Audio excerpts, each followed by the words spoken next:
A ideia, irmãos, é que todos são importantes. Neemias chama tanto pelos nomes os líderes, os sacerdotes, assim como os servidores do templo e os servidores de Salomão. Perceba que não existe diferenciação entre os mais nobres e os menos nobres. Neemias faz questão de nominar cada uma das pessoas, trazendo à mente de que todos são importantes, independentemente das suas habilidades ou classe social que possa ocupar.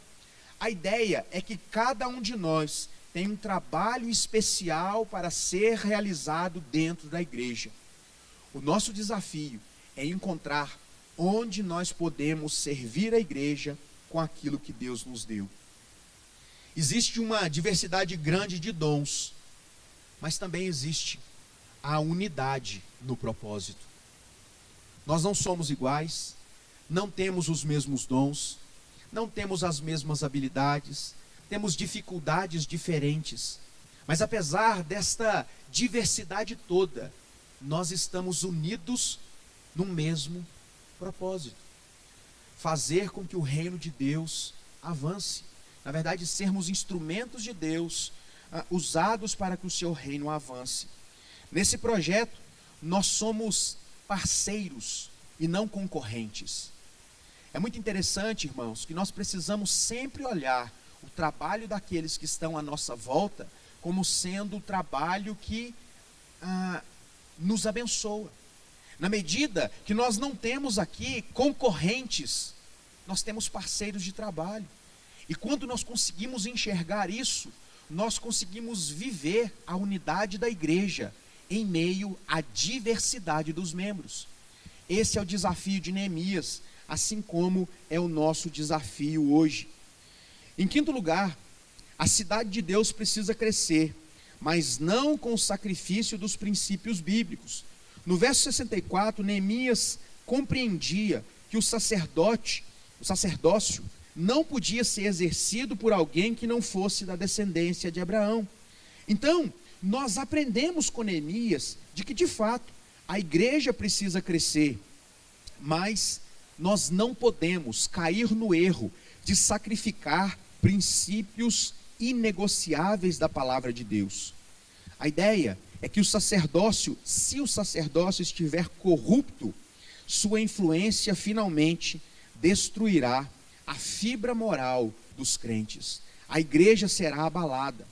Um sacerdócio puro é fundamental se o povo quer ter um relacionamento correto com Deus. Isso nos faz pensar, irmãos, que nós precisamos cultivar um ambiente onde a nossa liderança, e aqui falo para os meus irmãos presbíteros que estão aqui, nós precisamos ser a baliza. Eu ouvi essa semana uma expressão muito interessante. O pastor ou os pastores, porque no caso quem dizia a igreja são 3 pastores e 5 presbíteros. E esse pastor estava dizendo para mim, o conselho da igreja é a tampa da igreja.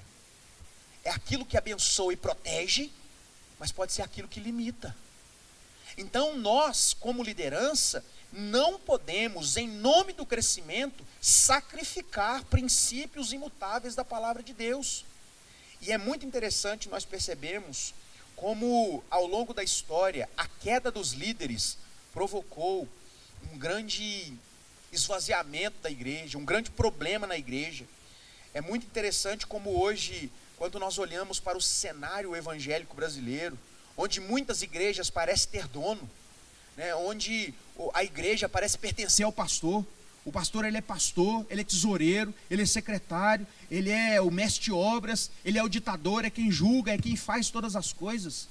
Um ambiente onde a palavra de Deus vem sendo deixada de lado e as heresias vão sendo ensinadas como verdade.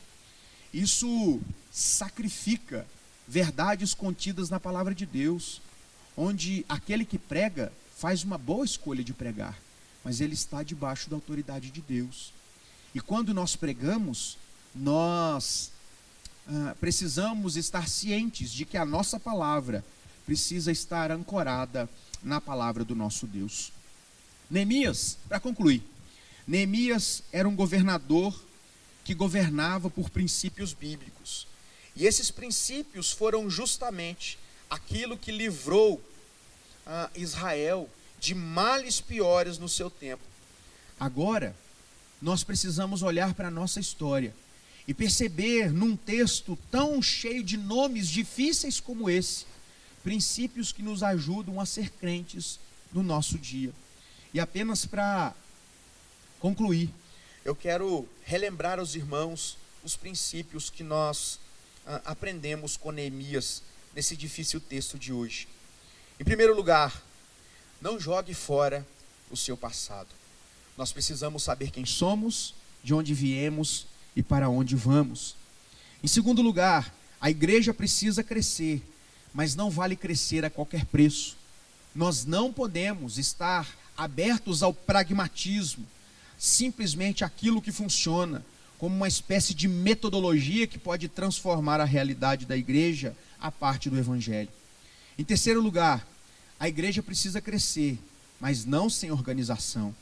É necessário que nós estejamos cientes e busquemos o crescimento de forma organizada e planejada. Em quarto lugar, a igreja precisa crescer, mas com a participação de todos, com a contribuição de todos, de acordo com aquilo que Deus tem colocado nas nossas mãos. Todos são importantes e o crescimento da igreja passa pelas mãos, pelo ministério e pelos dons de todos os crentes. Em quinto lugar, a igreja precisa crescer, mas o crescimento não pode sufocar a palavra de Deus, princípios bíblicos fundamentais. Por fim, nós aprendemos, meus irmãos, que quando nós nos submetemos à palavra de Deus, é Deus quem provê o crescimento. Nós podemos estar abertos à mudança de metodologia, mas nunca à mudança de princípios inegociáveis da palavra de Deus. Meu desejo é que Deus nos ajude a olhar de uma maneira diferente para o capítulo 7 de Neemias. Talvez de uma maneira que você nunca tenha olhado até hoje, nessa disposição de nomes, onde nós aprendemos o cuidado de Neemias para com a necessidade de crescer, mas também para com a necessidade de vigiar, porque o crescimento não pode se tornar um fim em si mesmo.